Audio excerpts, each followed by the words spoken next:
Hey guys, if you're watching this, it is now 2020. So happy new year. And I wanted to talk to you guys a little bit about strategizing for the new year.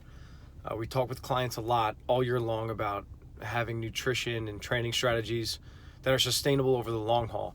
And right now, as the new year hits, this is when we'll get the most extreme scenarios and the most drastic plans for clients of any time throughout the year. So for example, hey, once the new year hits, I'm going to start doing this, that, and this. And then, something along those lines could be as extreme as, in the morning, I'm going to have a protein shake every single day. And then for lunch, I'll always have a salad with a ton of vegetables in it. And then I'll work out every single day as opposed to 2 or 3 days a week. And then, next thing someone has a plan in place that sounds amazing. Like if someone follows this plan, the amount of results that they'll achieve in the short term will be incredible. It would be, over the course of a month or two, they'll definitely see a ton of body composition improvements, less body fat, more muscle, more lean toned appearance. However, I think it's what happens after that that always makes us not want to recommend this strategy, which is usually this now becomes the standard, or at least what the client perceives to be the standard at which they need to perform to achieve results. So if they're not doing everything right, if they're not doing 10 out of 10 things properly, then if they're doing 9 out of 10, they feel like they're not accomplishing anything, and they resort to doing nothing instead of everything.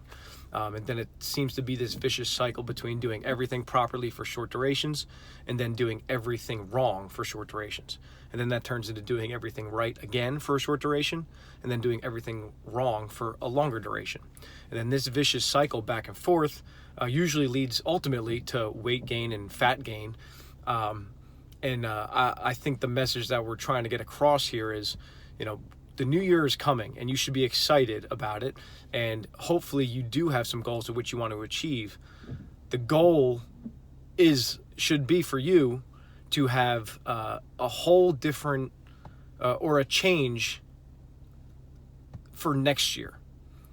And what I mean is, once the new year hits, you have 12 months to accomplish this goal. Okay, so if you want to lose X amount of pounds, don't say at the start of 2020, I'm going to do these 8 new behaviors and I'm going to do them every day. And then hopefully by March 1st, I lost 18 pounds. Sounds great on paper, but chances are by December 31st, 2020, you'll probably be pretty close to what you were on January 1st, 2020, because you weren't able to sustain that behavior over the course of 12 months. So build out a plan for yourself, have a New Year's resolution, that's fine.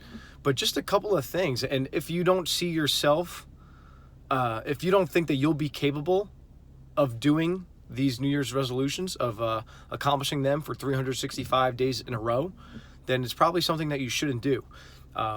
Think long haul. Think if there's something that you could change, one thing, like maybe you have, you add protein to your breakfast every single day.